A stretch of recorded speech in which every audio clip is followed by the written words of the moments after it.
Buenos días, hermanos. Continuamos con el Evangelio de San Juan. Después que multiplicó los panes y que los discípulos lo vieron caminar sobre las aguas, viene el Evangelio de hoy. Al día siguiente, la gente que se había quedado al otro lado del mar vio que allí no había más que una barca y que Jesús no había montado en la barca con sus discípulos, sino que los discípulos se habían marchado solos. Pero llegaron las barcas de Tiberíades cerca del lugar donde habían comido pan. Cuando la gente vio que Jesús no estaba allí, ni tampoco sus discípulos, subieron a las barcas y fueron a Cafarnaúm en busca de Jesús. Al encontrarle a la orilla del mar, le dijeron: «Rabí, ¿cuándo ha llegado aquí?».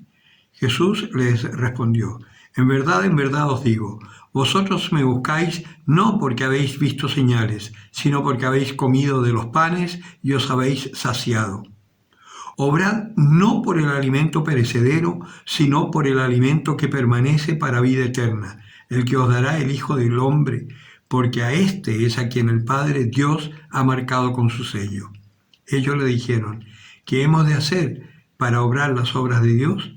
Jesús respondió: la obra de Dios es que creáis en quien Él ha enviado.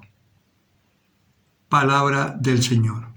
La situación que se plantea hoy en el Evangelio es una situación que es muy común en la iglesia. Hay mucha gente que viene a la iglesia cuando son religiosos por cumplir, porque hay que venir a misa, porque hay que confesarse una vez al año, porque hay que pagar el diezmo o el 1%, ojalá fuera el diezmo, el 1%, en fin.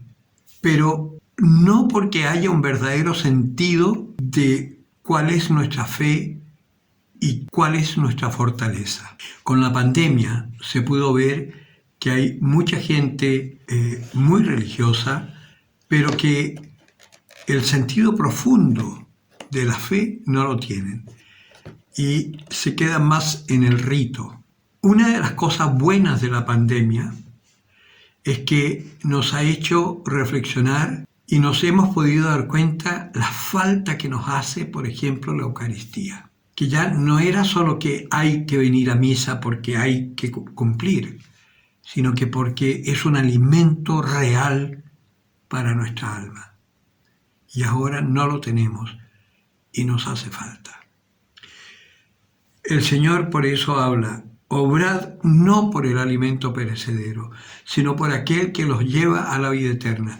Y ya que estamos privados de la Eucaristía, por lo menos no dejemos la oración. Que podamos unirnos al Señor espiritualmente con la oración. Alimentémonos con su palabra. Leamos la Escritura, meditemos la Escritura. Yo en los links, cada día pongo las lecturas del día. Tómate la molestia de no solamente escucharlas cuando veas una misa, sino que toma la molestia de leerlas en casa y meditarlas. Y vas a ver que es un alimento fortísimo para nuestra alma. Y la oración, una oración constante. Hay una oración muy antigua que está en la Escritura, la del ciego de Jericó, que los orientales la llaman la oración del corazón. Jesús, Hijo de David, ten piedad de mí. Puede que seas gerente, o que seas rector de algo, o un empleado calificado. Cualquiera sea tu situación, tú puedes ser un testigo de Dios si dejas que el Espíritu de Dios te inunde. Entonces serás una estupenda cajera, un magnífico recogedor de basura, un genial gerente. Todo el mundo te querrá y te buscarán, y tú ahí podrás dar razón de tu fe, como Esteban. Esteban daba razón de su fe. Eso irritaba a los fariseos, claro, pero al final dio su vida por sus enemigos. Cumplió a la perfección la misión del cristiano. Ojalá podamos hacerlo nosotros.